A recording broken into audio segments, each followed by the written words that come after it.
Tātad robots jau ir smuki, visu smuki nopļāvis te ir to rajonu. Nākamais uzdevums viņam ir tikt galā ar pilnīgi svaigu nejakoptu zālienu.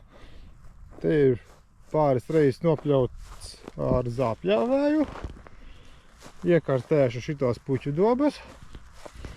Apbraukšu katram puķīti apkārt uz riņķi. Pastīsimies, kā viņš reaģēs un kā viņš spēs te manervēt cauri visiem šitiem krūmiņiem. Tad diezgan tuvu, bet it kā vajadzētu izbraukt. Mazām tūļām vēl katrai apiesim apkārt, izkartēsim un veikli var apskatīties, kāda augstnī jau ir. Nu, diezgan grubuļaina, kurmi rakumi ir nolīdzināti.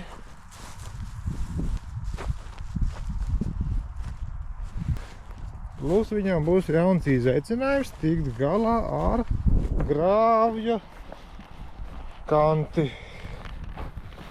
Gribētu šito visu grāvja kanti, lai viņš pamēģina nopļaut diezgan lieli, uzlikšu diezgan augstu pacēlumu no zemes. Nu, mēģināsim.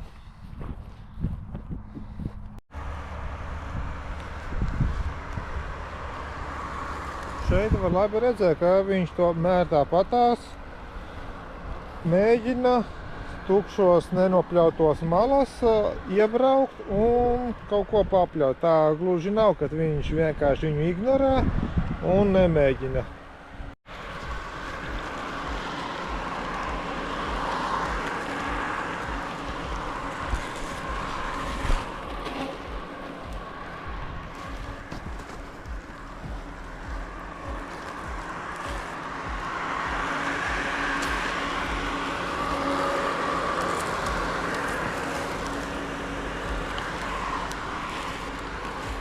Tajā situācijā viņš ļoti labi sensors jūt, ka tūmā ir šķēslis, viņš viņu piebremzē, ja cilvēks tiešām ļoti prātīgi piebremzēja, lēnītēm pabrauca garām un turpināja savu gaitu.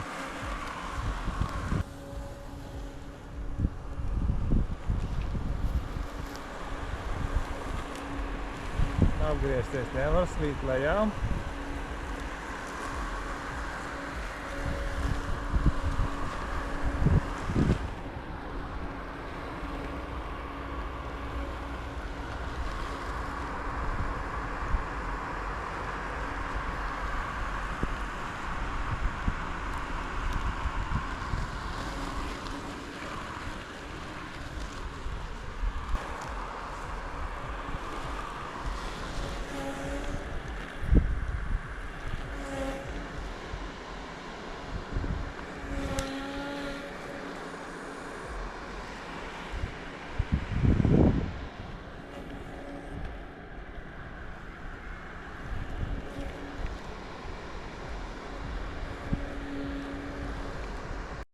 Tātad rezumējums par robotiņu darbību tieši šajā vietā, kur ir daudzi mazi krūmiņi, cieši kopā, viņš tomēr nav spējīgs izlavīrēt pa spraugām.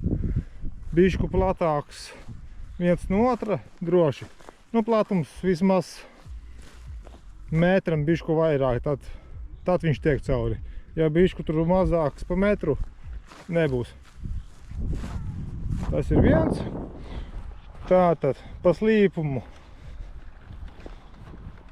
pa grāvja malu.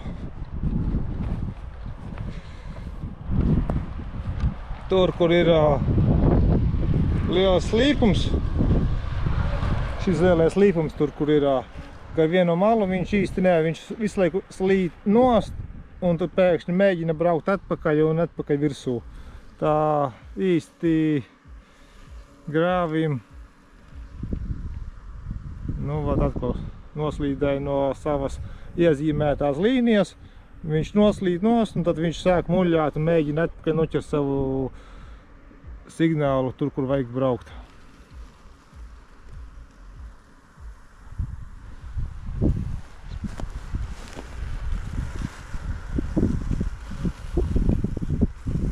Bet tā, kopumā viņam spēka pietiek, viss notiekas.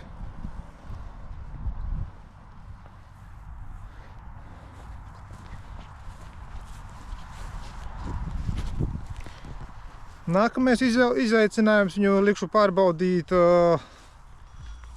to kalnu, kas ir man aiz mugurē. Tur viņam patestējuši uzbraukt.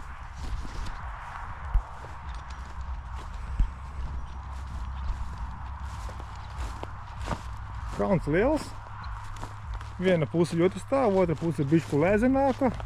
Nu, paskatīsimies, kā viņš ar to tiks galā.